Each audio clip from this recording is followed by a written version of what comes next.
Hello everyone, Mr. McTidge here, and today I will be revealing my top 20 albums of the year.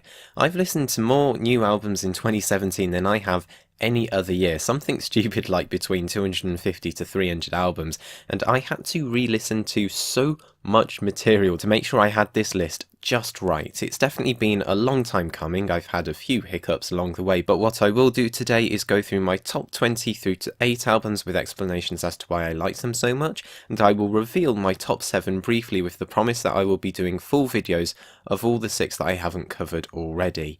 It might be a bit anticlimactic, but it keeps things tidy for me, and I don't want to prolong putting out the full list any longer. And so jumping into it, at number 20 I have Crack Up by Fleet Foxes. Why I like this album is quite simple. It sounds gorgeous. This indie folk outfit presents us with a soundscape that's characterised by mournful, eerie passages that are tinted with notes of wonder and hope. Just listen to the first track, I Am All That I Need, for a very good example of this. It's the audio equivalent of looking across countryside hills on a misty morning with its dense reverb and dynamic contrasts. Some of the detail is obscured, but seeing the mist move, covering up parts of the view and revealing parts that were once covered, creates a beautiful and elusive approach to the song's sound. Of course, acoustic guitar takes a prominent role in this album, which is joined by electric guitars and often beautiful, soaring string arrangements, and when the album wants to be catchy, it can do that as well, with the more upbeat and melodically focused tracks Cassius and If You Want to Keep Time on Me. While this album is musically interesting and well structured, my only contention with it is the lyrics. While they are often beautiful taken as individual snippets, and I'm perfectly able to enjoy them that way, they don't make an awful lot of sense when you try to put them all together to form a coherent narrative, even within the songs. But on the other hand, maybe that just feeds into the mysterious and elusive atmosphere that this album creates. Still, I really enjoyed this record, and I'm happy to put it at my number 20 spot. At number 19, I have Tom Rogerson and Brian Eno with Finding Shore. Ambient music is very hit and miss with me. I can't deal with music being too meandering or too unfocused. I need there to be some kind of theme or development or just something to keep my interest. And I think that's why Finding Shore by Tom Rogerson and Brian Eno stood out to me, as it was ambient but never failed to be engaging. Idea of Auden at Kyson Point opens the album up perfectly as the chimes are suddenly enveloped in these spectacular piano flourishes that are mimicked in the second song Motions on the Field, although to a much more subtle extent. And Finding Shore remains engaging from how well each piece flows yet contrasts from the last. On This has some gorgeous legato piano playing, which is contrasted by the sharp, pitched percussion of March Away and Eastern Stack, which is contrasted further with the eerie and haunting minor riff. This album is relaxing enough for someone to, well, relax to, but also moves from one place to another quickly enough to make me want to pay attention to the music. The moments of tension and consonance form a pleasant structure and makes for one of the most well-shaped ambient albums I've listened to. At number 18, I have XI by XI. Here, Colin Stetson takes his experimental jazzy saxophone style over to black metal. This album is rhythmical, it's abrasive, it's atmospheric. It goes through phases of explosive passages such as the second half of the second track, Opposition, crescendoing and bombarding you with madness, and then there's passages focused on harmony and atmosphere like the third track, Anitis Hymna, which is dense, black and immersive. Stetson's playing on this album is a combination of mournful and hysterical, and the amount of emotion he brings out of his saxophone seems to constantly hit throughout the album, whether that's shrouded within the bleakness of the black metal band or wailing over the top of it. Because this album is based on long passages and crescendos, I don't really have a lot more to say about it other than that I had a fantastic time listening to the sounds grow and mutate over the song's often long runtimes. XI is 4 tracks, just over 30 minutes, not including the bonus track, so it definitely doesn't outstay its welcome, but feels like an epic journey nonetheless. I would definitely recommend this for those looking for something on the darker side of the experimental spectrum of music. At number 17, I have Murder of the Universe by King Gizzard and the Lizard Wizard. I do have a fondness for this band, but I have to admit I don't always find their work entirely consistent. They did release 5 albums in 2017, not all of which were as interesting or engaging as Murder of the Universe, which I think is their most ridiculous album to date. which is of course why I love it. It's split up into 21 short tracks in the track listing, but really there are 3 epic tracks on this album. The spoken word sections are kind of corny, but it kind of has to be for this kind of ridiculous drama found on Murder of the Universe. We are given narratives of a human and a beast merging and becoming a murderous monster before being consumed by its own consciousness. Fights between gods representing light and darkness, and an incredibly bizarre narrative in the epic final about a vomiting robot malfunctioning which causes the world to get engulfed in vomit, thus murdering the universe. It's glorious. The instrumentation is the kind of acidic, slightly psychedelic barrage of rock we know and love from the band, and their penchant for switching into weird and unpredictable time signatures I think is at its most tight here, and is actually quite followable and fun throughout the album. It's nothing revolutionary musically, but provides an effectively dramatic backing for the ridiculous narratives within Murder of the Universe. I can perfectly understand people not wanting to take this album seriously, and I think you do have to have that kind of tongue-in-cheek sense of humour and willingness to enjoy the bizarreness of it to get into it, but it's easily one of my favourite rock records of the year. At number 16, I have This Old Dog by DeMarco. This was my first time listening to a DeMarco LP in full, and I have to say I really enjoyed it. This lo-fi record is relaxed, it evokes this lazy atmosphere with its limited range but still catchy melodies, and it balances electronic synths against acoustic guitar patterns to produce a wearying atmosphere.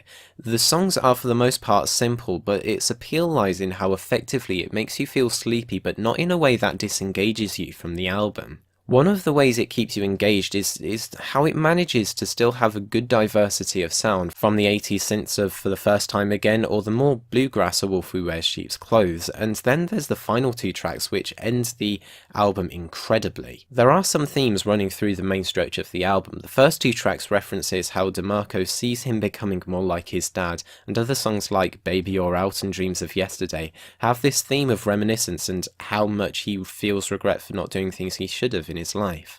And then the final 2 tracks capitalise on this by giving us a sentimental commentary on his unideal relationship with his father, how he wished he could have had a better relationship with him, and how he wishes he could have felt more at the time of his father's passing away. The instrumentation in the penultimate track, Moonlight on the River, matches this with the change of pace in which weird, bizarre sounds distort the usual calming, relaxing soundscapes. And the suitably solitary keyboard sounds of the closing track, Watching Him Fade Away, are painfully bittersweet. There are perhaps 1 or 2 weaker tracks on the album like On a Level and Sister, but overall DeMarco delivers on an album perfect for a lazy weekend afternoon that still gives me plenty of emotional complexity to keep me engaged throughout the album.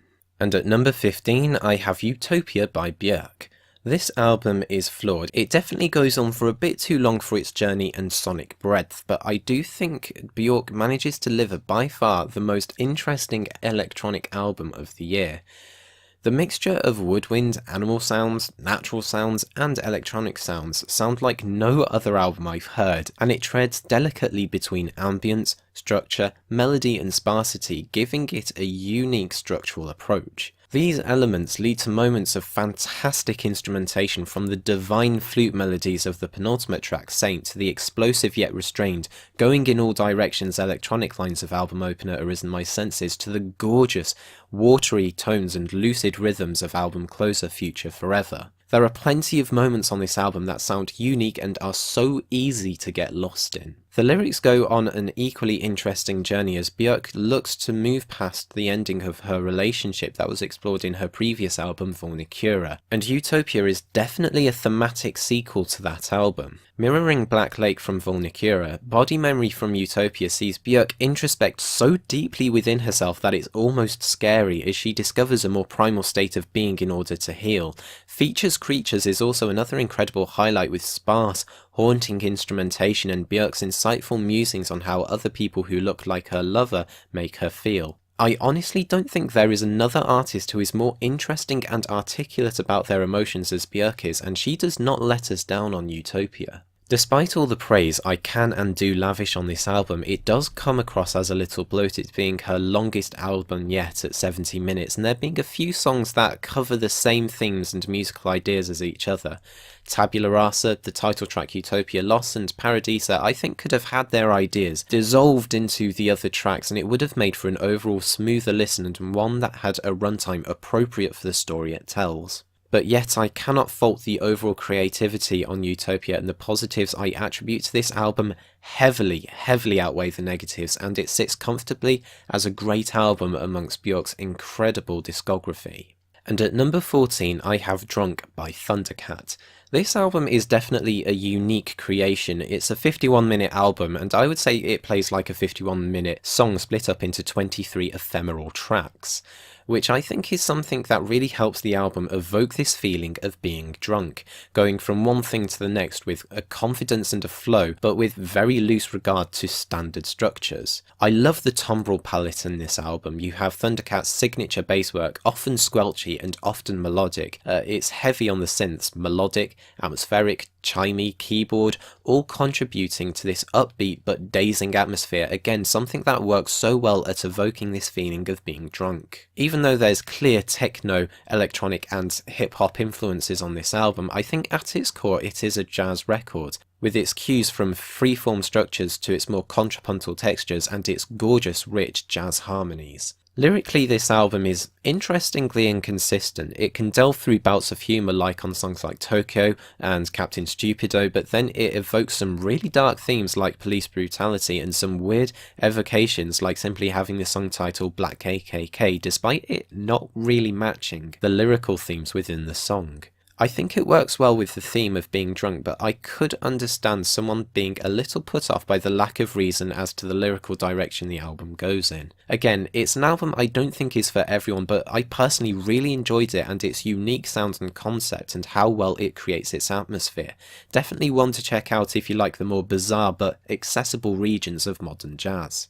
And at number 13 I have the meatiest album on this list, Ghost Mile by Voyager. So this is a metal album with elements of power metal, progressive metal, post-metal, gent and pop metal, all blended into a tight but satisfying 45-minute journey. The main part of this album's appeal for me is how well all these elements are blended together under some incredibly dense production. I can see how it wouldn't be for everyone, but I really enjoyed the weight of Ghost Mile's production bearing over the clarity of the textures in each song, something that seems to match the narrative of the album. The album is filled with songs dealing with mental health such as What a Wonderful Day, where lead singer Daniel Estrin sings about forcing yourself to have a positive outlook on the world, which underneath one of the best metal riffs of the year, sandpaper textures and a fatigued delivery towards the end, creates an incredibly poignant message of how wearying forcing yourself to have a positive outlook can be. Disconnected explores this further with its jumpy rhythms and unrelenting barrage of riffs, and I've already talked about how much This Gentle Earth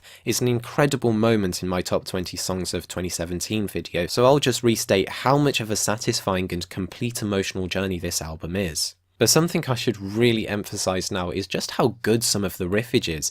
I've already mentioned the track What a Wonderful Day, but then there's the Fragile Serene, which grooves hard. Ghost Mile is as hard-hitting as a title track should be, and Ascension and Lifeline's heavy riffs are filled with flourishes, making them memorable and engaging. This album is easily among the best of metal this year. But unfortunately, it's not quite the best metal of 2017, as at number 11 I've put Material Control by Glassjaw, an album that's carried by the sheer strength of its instrumentals. This is a post-hardcore album, a genre that I usually have a bit of a bad relationship with, but Glassjaw produces an album in Material Control devoid of all my usual problems with the genre.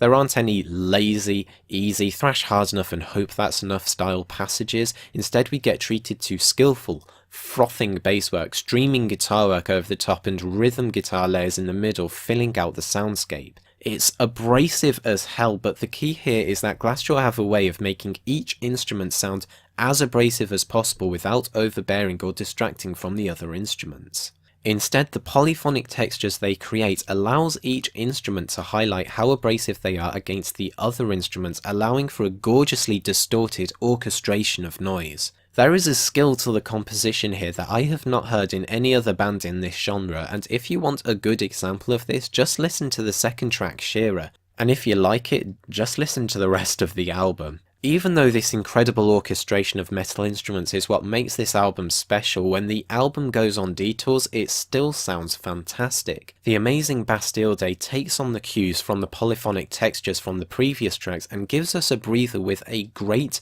polyrhythmic piece that keeps at the momentum while we have an opportunity to recover from the insanity. The title track is a bit more of a weird detour with its echoing drums and synth-laden guitar tapping, but it's still really pleasant to listen to. Instrumentally, this album is a near masterpiece. My only real reservation with the album is with its lyrics. They sound like cut up sentences thrown up into the air and picked up one by one, which does leave me somewhat unsatisfied if that's an aspect of the album I choose to pay attention to. I just wonder how much more these songs could have been if they had a more cogent message behind them, but to me that doesn't really detract from the fact that instrumentally this is one of the most successfully intense and well orchestrated albums of the year. At number 11, I've put The Water of Leith by Blue Rose Code. This album is what I call a therapy album. It's definitely a relaxing listen, as laid out in the beautiful opening piano ballad Over the Fields. But what makes this album therapy is how dynamically the music is captured. The performances across the board are fantastic and mixed to really bring out the tenderness of each composition. But what makes this album interesting to me is the use of textures within the album. It is, at its core, a folk album, but I love the incorporation of jazz on certain tracks, and you get certain tracks like the fantastic second track Bluebell that captures the loose textures of small band jazz, but played with more directly consonant folk harmonies give the track a flavour all of its own.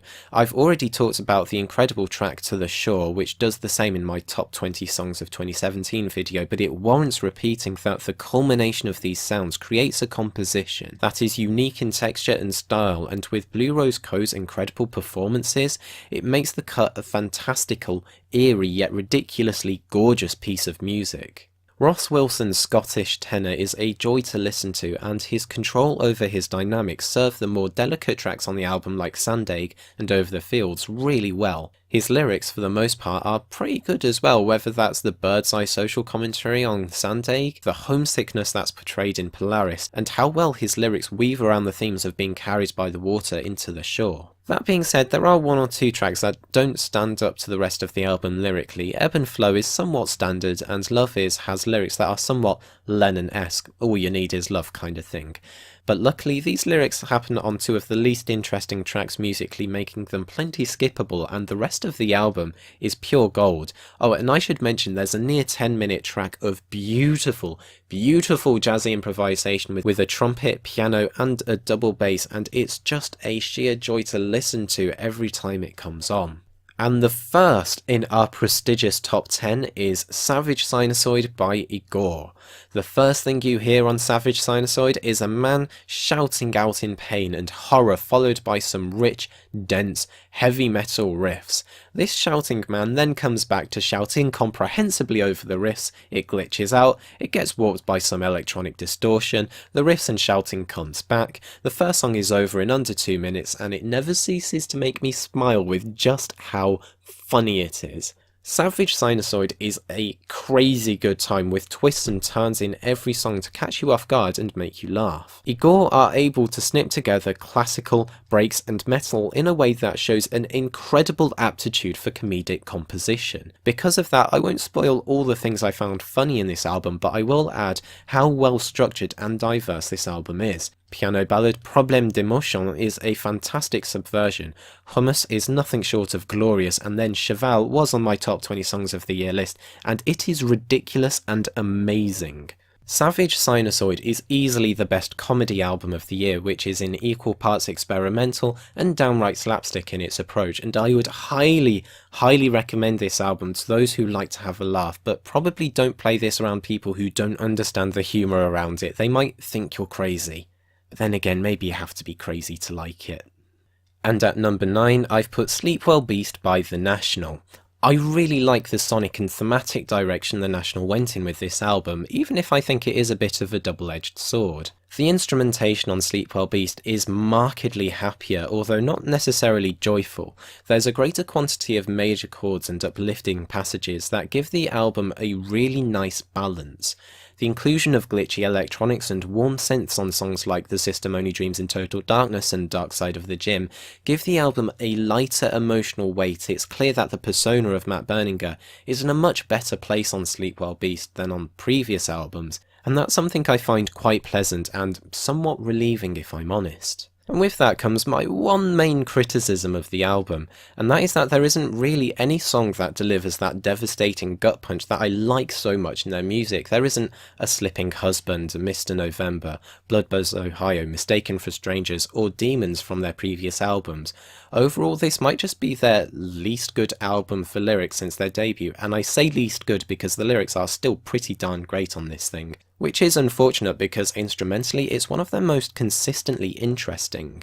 The tones and direction that the National take Sleepwell Beast in is one that's languid, relaxing, but I wouldn't say dreary. There's enough bounce to the instrumental lines in songs like Walk It Back, Empire Line and Guilty Party to keep it engaging and varied, and even then you have the rockers Day I Die and Turtleneck showing that they still have some of that oomph that made albums like Sad Songs for Dirty Lovers and Alligator such visceral but deep records.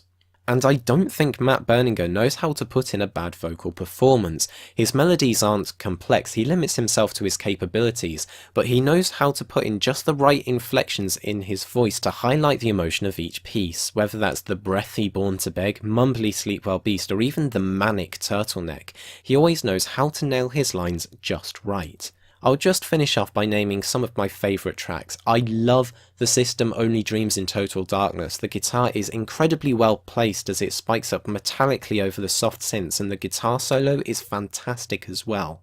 Guilty Party's touching lyrics about the end of a relationship always pricks at my heart. Dark Side of the Gym is a lovely, lovely waltz to listen to, and one that layers up with daisy guitar motifs and bubble bath synths, and then album closer Sleepwell Beast travels through a more lucid, almost IDM philosophy with its synths, drum loops and moments of ambience, relaxing you out of the album with a clear, empty mind. This is the National's most positive sounding album to date, a refreshing change of pace and a really nice direction for them to move in, which I appreciate a lot. At number 8, I've put Hug of Thunder by Broken Social Scene. I will be the first to admit that this album isn't the deepest album ever. It certainly doesn't contain the most poignant, unique, or experimental songwriting, which is something I usually look for in music and talk about on my channel. But there is something this album succeeds in more so than any other album this year, and that's in its sheer, tight catchiness. You can name pretty much any song on this album apart from the 1-minute introductory track, and I could tell you something about the song that makes me want to tap or sing along. The first 2 real tracks of the album, Halfway House and Protest Song, are ridiculously fun and catchy and never outstay their welcome with barraging indie rock instrumentation and catchy as hell choruses. Even some of the more relaxing cuts on the album, such as Skyline and Please Take Me With You, have these sweet, dolce but infectious melodies. And I guess I just like some of the sonic choices in the album as well. I love the blippity-bloopity descending guitar line in Stay Happy, reminding me of the awesome soundtrack to Spike's Arena from Spyro Year of the Dragon. The eerie keyboards and synths in the closing track Mouth Guards of the Apocalypse create the atmosphere beautifully before the track explodes into a suitably fervent close to the album. Even something as simple as the bass slides in Vanity Pale Kids is ridiculously satisfying to listen to. And while the way I describe it might make Hug of Thunder sound like an album filled with cheap satisfactions, the diversity in these satisfactions and how consistently they're delivered, one song after the other, it just makes the album incredibly easy to listen to and displays how well pop sensibilities can make an album. My only real reservation with Hug of Thunder is that it's another album where I don't really get all that much out of the lyrics. The only 2 instances I really feel satisfaction from them is in the title track with I'll Be Up Crying Listening to Grace because I relate to that lyric a little too much, and then the closing track has the lyrics Words of hope are a joke for the numb, the poet's a liar and we all want some, which is just a great beat to end the album with. Even if I'm not fully into the lyrics, I appreciate this album as an incredibly good quick fix for when I just want to put on an album that doesn't make me think too hard but is still enjoyable and exciting to my ears. So those are my thoughts of my top 20 albums of 2017, 20 through to 8, and 7 through to 2 I will reveal now and do separate videos discussing them because I think they deserve them. At number 7 I have Poppy.Computer by Poppy, a pick that's no doubt going to ruffle some feathers considering it didn't have an entirely positive reception, but rest assured that I am going to pick apart this album and why I find it such a unique product. And I never thought I would have 2 pop albums in my top 10 of the year. I'm usually such a snob against the genre, but I have to give number 6 to Michelle Branch's Hopeless Romantic. An album I would describe as exemplary to anyone who wants to know how to do a singer-songwriter style album right. Number 5 is Who Told You to Think by Wisconsin rapper Milo. 2017 has been a year full of great hip-hop records that all seem to fall just short of my top 20 for one reason or another, but head and shoulders the most sonically and thematically interesting is Who Told You to Think, and I will very much enjoy passing what makes this album a unique experience in its own video. Number 4 is Dawn Chorus by Hidden Orchestra, my favourite instrumental experimental album of the year and one that produces soundscapes I just love getting lost in. Number 3 is, well, Number 3 by Dotaka. Few albums have grown on me quite as much as this one, and I really look forward to illuminating this particularly foggy but incredibly well composed album. Number 2 is A Cold Night in Soho by the Tiger Lillies. This album left a huge impression on me with its story and world building, and I fully look forward to dissecting its themes in full and explaining why it's left such a huge impression on me. And number 1 is, and no, you don't get a prize for guessing this, it's Planetarium by Sufjan Stevens, Bryce Dessner, Nico Muhly and James McAlister.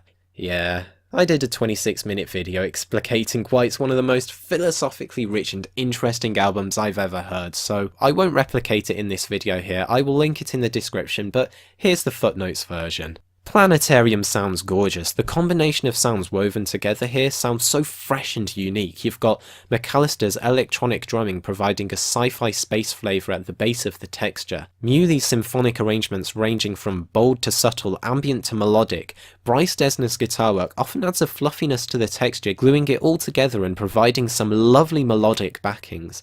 It's one of those albums which just doesn't sound like anything else.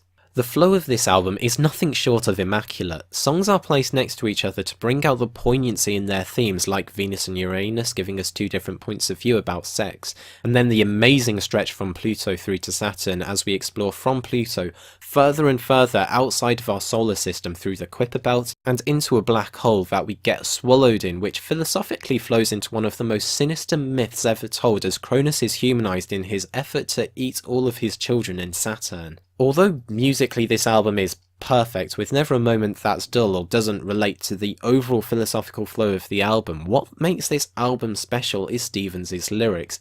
He takes the myths behind the names of the planets and either humanises the stories or relates them to the planet's physical properties in order to draw out sublime meanings. I've already mentioned Saturn, which is probably the most striking moment in the album as Stevens successfully humanises one of the most inhumane characters in all of mythology. But Jupiter is probably my favourite song of the album, which also draws on Christian mythology and Jupiter's vast size and how it protects Earth from comets to make one of the most philosophically rich moments of the entire year. I could go on for ages about this album, but seeing as I have already done that, I will leave that in the description below and just name it as my absolute favourite album of 2017 and easily amongst my all-time favourite albums. So that's my top 20 albums of 2017. If you've listened to any of these albums, please let me know what you thought of them. If you're planning on checking any of these out, then I hope you enjoy them as much as I did. And here's to hoping that 2018 will continue to provide us with some great music. But until next time, stay awesome.